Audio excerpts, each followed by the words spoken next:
জুবিনদাৰ এই শৈশৱ কটোৱা জেগাৰ পৰা কৈছোঁ আটাইতকৈ বেছি ৰাজনীতি অসমৰ মুখ্যমন্ত্ৰী হিমন্ত বিশ্ব শৰ্মা ডাঙৰীয়াই কৰিছে। প্ৰথম দিনটোৰ পৰা জুবিনদাৰ মহাপ্ৰয়াণৰ দিনটোৰ পৰা নকৰিব লগা বহুত কাম কৰিছে, যিবোৰ কথা আমি এতিয়াও কোৱা নাই। আমি ন্যায় বিচাৰিছোঁ কাৰণ তেওঁ কি কৰিলে কি নাই এটা এটাকৈ ক'ম আমি।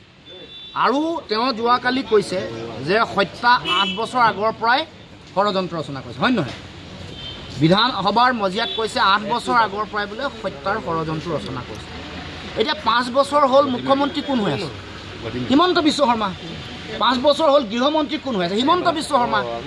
5 বছৰ জুবিন গাৰ্গ ডাঙৰীয়াক হত্যা কৰাৰ ষড়যন্ত্ৰ কৰি থকা মানুহবোৰক কিয় কৰায়ত্ব কৰিব নোৱাৰে? আমাৰ জাতিটোৰ সম্পদ জুবিন গাৰ্গ ডাঙৰীয়াক কিয় ৰক্ষা কৰিব নোৱাৰিলে? মৃত্যুমুখলৈ কেনেকৈ ঠেলি দিবলৈ এৰি দিলে?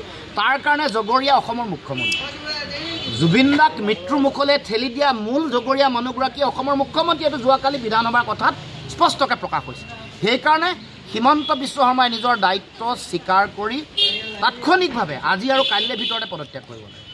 কাৰণ 8 বছৰ আগৰ পৰা হত্যাৰ ষড়যন্ত্ৰ চলি থকা বুলি অসমৰ মুখ্যমন্ত্ৰীয়ে যেতিয়া ক'লে, 5 বছৰ যদি মুখ্যমন্ত্ৰী হৈ আছে, গৃহমন্ত্ৰী হৈ আছে, সকলো কথা জানে, ইণ্টেলিজেঞ্চ আছে, ৰক্ষণাবেক্ষণ দিব পৰা নাই।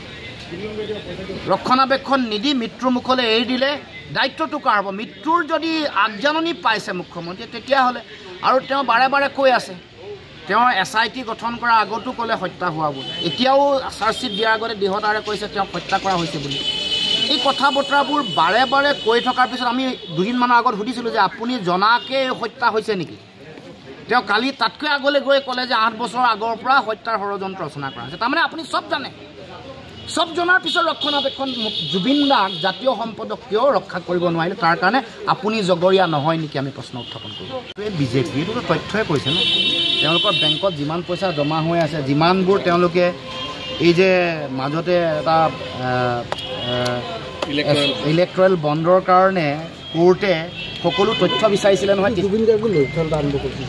জুবিন গাৰ্গ ডাঙৰীয়াক লোৱাটো এইটো লাজ লগা কথা, দুৰ্ভাগ্যজনক কথা। জুবিন গাৰ্গৰ যিকোনো অনুষ্ঠান পাতিবলৈ বিজেপিয়ে যদি পদূলিয়ে দুৱাৰ মুখে যদি পইচা তুলি ফুৰিছে, তেতিয়াহ'লে ইয়াতকৈ জাতিটোৰ কাৰণে ডাঙৰ লাজ লগা আৰু মানে কথা, দুখ লগা কথা একো হ'ব নোৱাৰে। এইটো অত্যন্ত দুৰ্ভাগ্যজনক। এনেকুৱা কাম যাতে নকৰে। আৰু তেওঁলোকৰ এইটো স্বভাৱেই হয় চান্দা তুলি থকাটো। বিজেপি পৃথিৱীৰ আটাইতকৈ ডাঙৰ আৰু শ্ৰেষ্ঠ চান্দা পাৰ্টি হৈ গ'ল বিজেপি।